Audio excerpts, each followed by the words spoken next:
Hello there, welcome to another episode of this podcast, The Complete Football Pod, with me, your host Mike. I hope you're all doing well.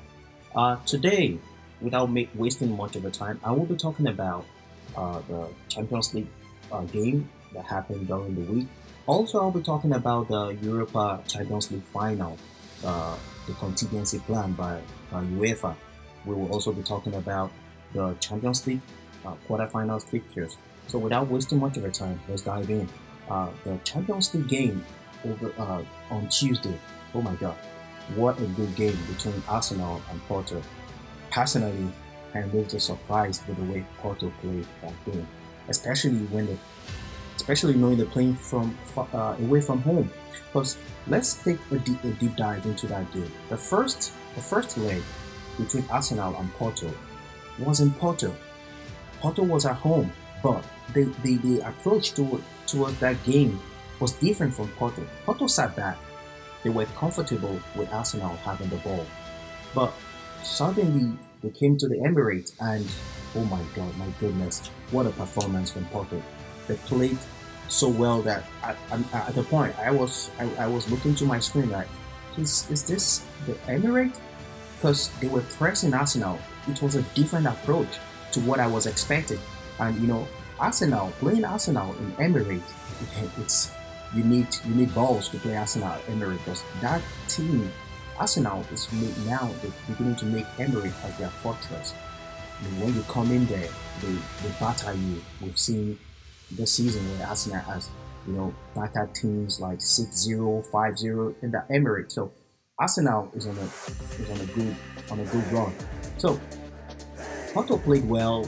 I was surprised personally. At the point, the game was they started going head to toe with each other. Arsenal also, what a great performance from Arsenal. I never, uh, I never expected less than from the performance, from Arsenal performance against Porto. Both teams played well, but unfortunately, they ended in a penalty. What a goal by Leonard Trossard. Trossard, I love that guy. You can play any position in front. You can put him as a false nine. He would come through. Put him put him at the left wing, or you put him at the right wing, or even a number 10 position. Trossard is there, but I think he likes to play wide on that Martinelli, position. And in Brighton, we've seen him play as a false nine and also playing in that position. I think that after he left, that was when Mitoma came into Brighton. So Trossard, what a great combination between Trossard and the captain Martin Odegaard. Odegaard is a player. It took me a while before I started, I gave him that respect.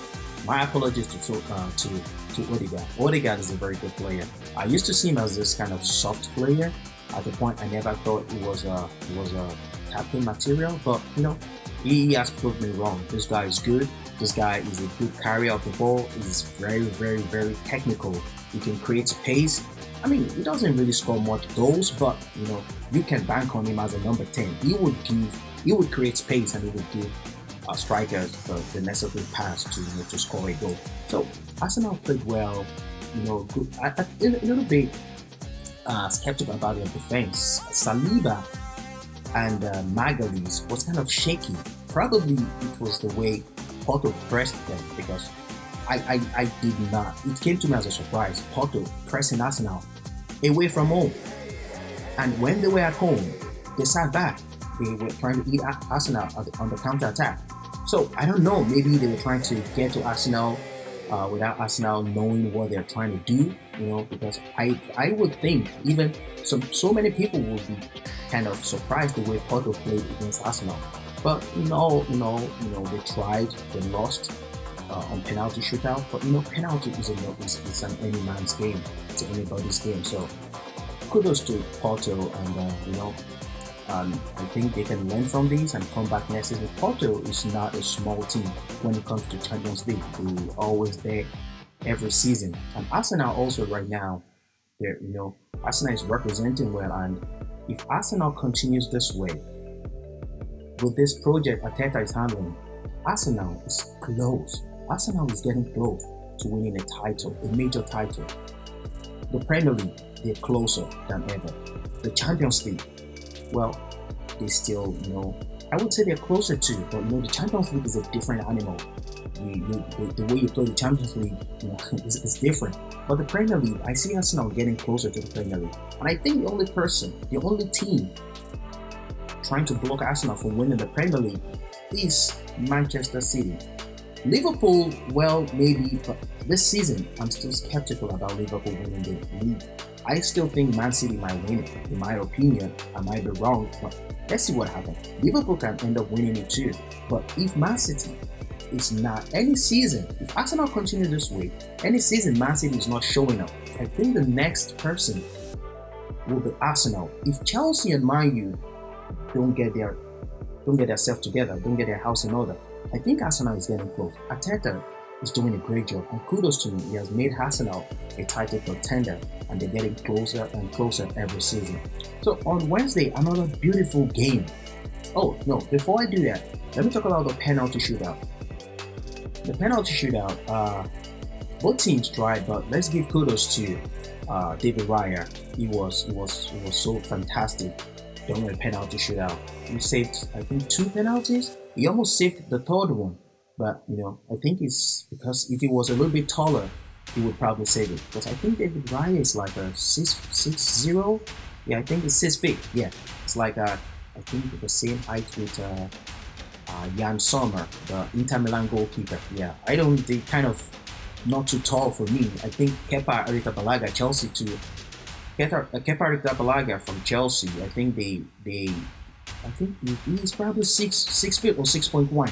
So you can see they're not really that tall. If he was tall enough, he would win. He would have saved the third penalty. But in all, Arsenal tried, and the hero of the game was David Raya, and I think that would boost his confidence, and that would do more for him. So let's talk about the Inter Milan, the Nerazzurri, and the Athletico de Madrid game. Oh my God, another fantabulous game. Oof, that game was fire. Back and forth, they were going back and forth at each other. Inter Milan and Athletico Madrid.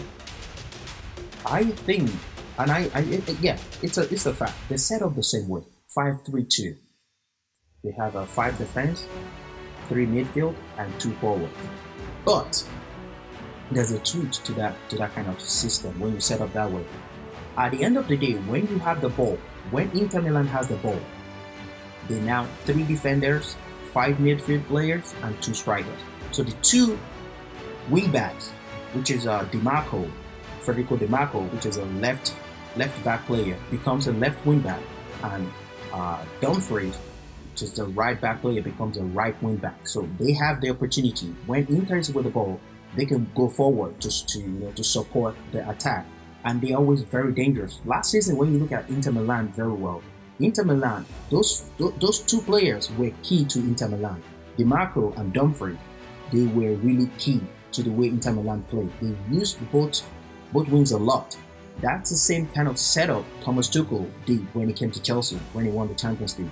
Ben Chilwell as a left wing back, and Rhys James, or sometimes Azpilicueta as a right wing back. So that kind of system, gives you defensive solidity, makes you 5 defenders. When you don't have the ball, those players come back to support the 3 center backs to make it 5 defenders. So, but when they have the ball, the support, the forward play, and on the counters, they're very, very dangerous. So Atletico Madrid is set up the same way too. But I think the difference between both Inter and Atletico, even with that formation, Inter Milan plays a free flow football even with that formation, with that setup. But Atletico, they're always defensive cautious. We all know Atletico for that. When you're playing against Atletico Madrid, they don't care about the ball possession. You can have the ball, but once they get the ball, they can hit you on the counter. They have dangerous players, Antoine Griezmann, Alvaro Morata. They have Rodrigo De Paul, and good players. Koke. They have players like that. That once they get the ball, they can just send it out there and make something happen. And also Inter Milan, Atletico. What Atletico was doing something. There's a guy, I think, is it Molina or something? Anytime he has the ball, the guy that played as a right wing back for Inter Milan. Anytime he has the ball, he launches the ball into the penalty box, into Inter Milan's penalty box. Because of Morata. Morata is good with aerial duels. He's good on the head. So Morata, but Inter Milan dealt with those threats very well. Even though Morata had a couple of 1 or 2 chances where it could have been a goal, but Jan Sommer was there for them. So Inter Milan, but the second half, Inter Milan, I don't know if in the dressing room maybe Simone Inzaghi told them, just sit back. If you can play this out, just sit back. Ride the wave. Because Inter Milan became the player on the back foot. Then Athletico started attacking. And I knew something was going to happen. I felt something was going to happen. And this guy, Depay, scored a wonderful goal to level the score. So let's talk about Inter Milan's first goal by Di Marco. I think it was a counter-attack. That's why I'm saying these guys, the way they set up, those guys, Dumfries and Di Marco, they're very, very dangerous for Inter Milan. And after Di Marco scored that wonderful goal, Dumfries should have also scored another goal. I think before Di Marco, Dumfries also had some chances he missed. One thing about Dumfries I've noticed, the guy is good. He suits that style of play. But at front of goal, Dumfries is not clinical. Last season, he scored some goals, but at the same time, he missed a lot of chances. I think he should work on his goal-scoring abilities. Because if you're playing that kind of system as a right wing back, you would have opportunities to get into the opponent box so many times. And if you get there, you have to be able to convert chances, to score goals. With Di Marco, it's no problem. Di Marco scored a lot of goals last season. Even this season too, I think he has scored some more goals this season. He's good in front of goal, but Dumfries is not. So, and Dumfries' output at the end of the day, after running from the back, after creating chances, moving with the ball, he gets the ball. Sometimes even the final pass for Dumfries is not, it's always bad. So I think Dumfries should work on, Inter Milan should work on that side of game, that side of Dumfries' game. And also one thing that kind of fascinates me about Inter Milan midfield setup. They have 3 midfield players in what's this guy? Nicolo Barella, Okan Çalhanoğlu, and Henrik Mkhitaryan. Okay, now let me break it down. This guy, Barella, is a central midfield player. Okan Çalhanoğlu naturally is an attacking midfield player. Henrik Mkhitaryan also is an attacking midfield player. But Inter Milan plays in a way whereby we know I think Barella and Çalhanoğlu, they switch a lot as the central defensive midfield player. None of them are a defensive midfield player. But the way they play, I don't know. I personally think they need a kind of like a Rodri, like a player that fits a player with the same profile like Rodri to sit in between, the back three. To protect them a little bit. We can argue because they have five defenders at the end of the day. You don't need to add another midfield player. But it makes sense because with Inter Milan playing, I've never seen it to be a problem for them. But I think it might be in the future. It might be because Mkhitaryan is obviously an attacking midfield player, but sometimes you see him play deep.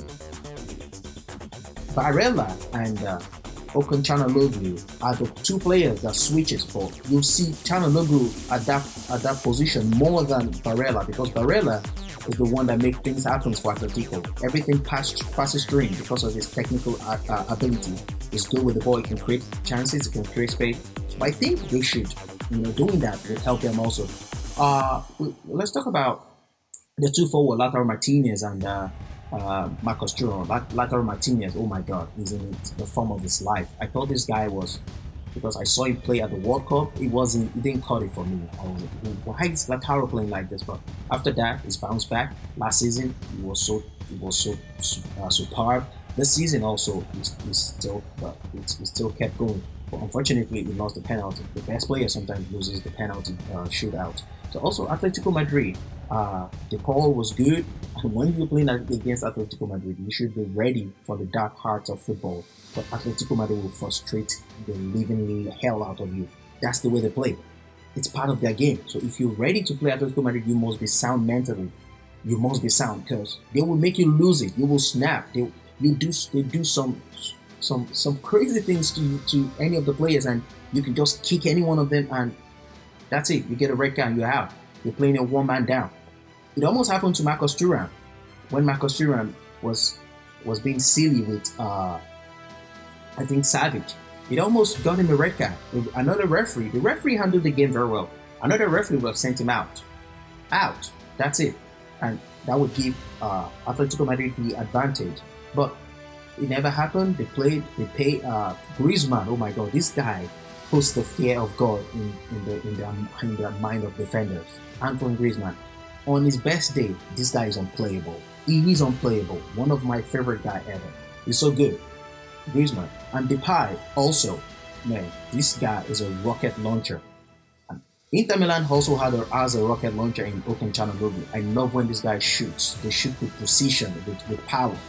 So Depay converted the goal for them to level the game, and they got them playing into the extra time. The extra time was kind of flat because extra time normally players don't want to make mistakes. They don't want to force things. Just do basic things, so they don't get the team in trouble. So they got to the penalties, and good luck to Atletico. Atletico Madrid won the penalty shootout. Kudos to Jan Oblak. The guy is tall. You can see. I mean, very command. I think it saved to like 2 penalties also, 2 or 3. I can't remember. I think 2. But Jan Oblak also is very experienced. He's a veteran. He's good. He's seen it all. He's been at Atletico for like, I don't know. I stand corrected. Maybe 11 to 13 years or something. So he knows the in and out of the game. So the game was so good. Inter Milan was knocked out the same way Porto was knocked out. That made Arsenal and Atletico Madrid qualified. Also, Dortmund qualified, and the same as Barcelona, also PSG. So now let's talk about the Europa Champions League final. Now there's a news about UEFA having a contingency plan as regards the Europa Champions League final. The venue for the final, I think the venue is in Dublin, the Aviva Stadium in Dublin, which has like 51 to 52,000 capacity. Now, UEFA is thinking that capacity, that stadium might not be enough for the final game, because Liverpool is in the Europa League. Roma is in the Europa League. Rangers is in the Europa League. I think Bayern Leverkusen in the Europa League, and these teams have massive fans, massive followers that would storm into the final, into the pitch in the final. That would go watch the final in the Aviva Stadium in Dublin. No, so now they think another thing they were thinking is, apart from the fact that these teams have a lot of fans, what if Liverpool gets to the final, which might be the last game for Jurgen Klopp as a Liverpool manager? Everybody might want to go watch him. Even the ones that has not been to the stadium before, they might want to go. What if Roma gets to the final? They have a massive fan. Same as Rangers. Rangers is in Scotland, and the final is in Dublin, Scotland. So you can see UEFA's dilemma.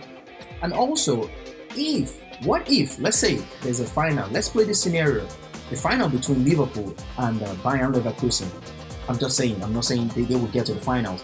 I'm just saying, let's play that scenario, Liverpool, Bayern Leverkusen at the final. Now, we're looking at Jurgen Klopp that might be playing his last game for Liverpool as a Liverpool manager. And we're also looking at Xabi Alonso, that could be a potential Jurgen Klopp replacement in Liverpool. This is going to be a showdown, a massive game that fans will be like, okay, let's see who will win between Jurgen Klopp and Xabi Alonso, which would allegedly be like intending new coach. Who knows? Who knows who Liverpool's going to settle for at the end of the day. So now, UEFA's plan is to have like there's another stadium they've actually booked. It's called, I think, Crook Park or something. Yeah, Crook Park. But it's gonna be for the fans without a ticket. It's gonna be like a screen, like a view center for them, for the people that cannot get inside the stadium. My point is, why can't you just get 80,000 capacity stadium for any Champions League game, any European game final? If there are spaces left, all well and good. It doesn't affect the game. And mind you, it's not only the fans that comes to watch games on the pitch. There are people, there are football lovers too, that comes over to watch games. So you can't just get a stadium of 50 or 51 capacity for a final game. At the end of the day, now you're having contingency plans on how to, to me, it's not really a smart move. Just get like a 70,000 capacity stadium. Just get it, and anyone give the clubs that gets to the finals, or the teams that get to the final, give them the slot, each slot. This is how many fans you can bring this, and everybody will be happy.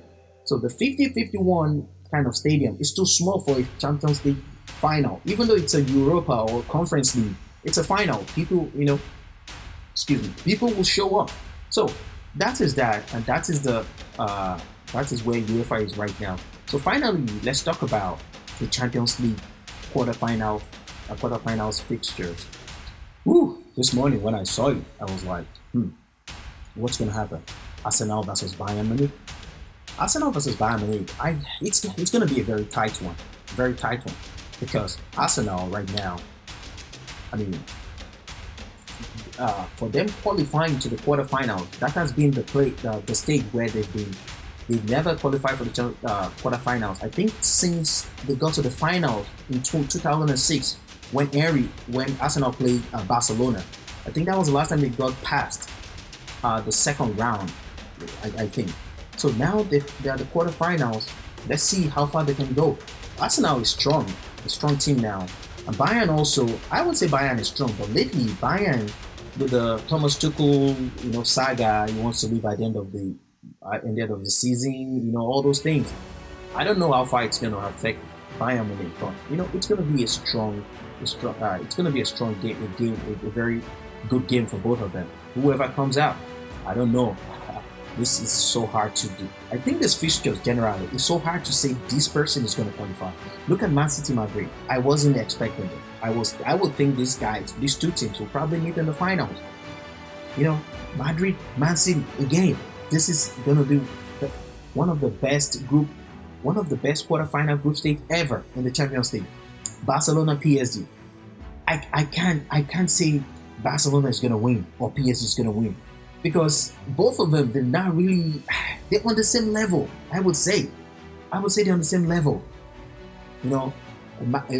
Barcelona not really in great form, and the PSG without Kylian Mbappe also. They're vulnerable. Even with Kylian Mbappe, I think they're still yet to get that chemistry together as a team. Life after Mbappe has to happen, which is going to happen obviously. Also, Borussia Dortmund and Athletico Madrid. This is also the fixtures where you can't really say who would qualify to the semi-finals. Dortmund or Athletico Madrid. I don't know. Please let me know your prediction in the comment section. Let me know your prediction. I really want to know your prediction in the comment section. I don't know if I can give that prediction with this game. There's no easy one for me. As much as I think Man City is good, I also believe Real Madrid. Oh my God, the Champions League is made for Real Madrid. That is their trophy. That is their tournament. They were born to play in the Champions League. But Man City right now, the form they are, and defending champion, you can't expect less from Man City. A Pep Guardiola's team. Oh my God, who is gonna win? I don't know. Arsenal, Ateta, they've been great. But Bayern Munich, they have an experienced coach in Thomas Tuchel, and they've won some games. I think 2 games in a row now in the Bundesliga. Like the last game was like 6-2 or something, or 6-1. So this team, you can't really say this is who is going to win. But like I said, give me your prediction in the comment section below. Just write a prediction. Let me know who you think is going to come out to the in this game. Who's going to win in each of this time. So that's all I have for you for this week. Thank you so much for your time. Thank you so much for watching. Please don't forget to like, share, and subscribe to this channel. It will go a long way to help this channel. And also hit the notification bell so that when new upload comes out on this channel, you will be one of the first person to get the alert, and you can work. All right. Thank you so much for your time. I will see you again next week. Bye for now.